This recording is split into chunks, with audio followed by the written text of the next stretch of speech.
Mahigit 70 na sangkot umano sa illegal raffle gamit ang Tambiolo system.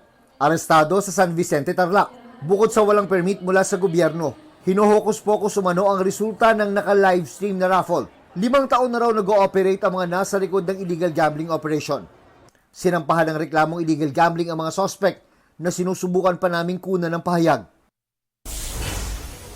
Mga lugar kung saan pwedeng makabili ng 20 pesos kada kilong bigas, nadagdagan pa. Ayon sa Department of Agriculture, mabibili na ito sa 74 na locations nationwide ng piling sektor gaya ng mga miyembro ng 4Ps, senior citizen, PWDs at solo parents.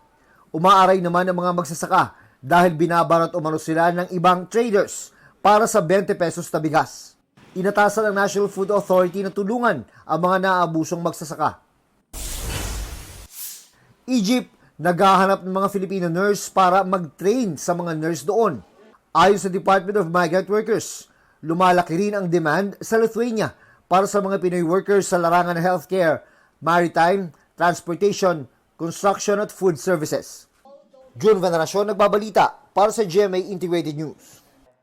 Huwag magpahuli sa mga balitang dapat niyong malaman. Mag-subscribe na sa GMA Integrated News sa YouTube.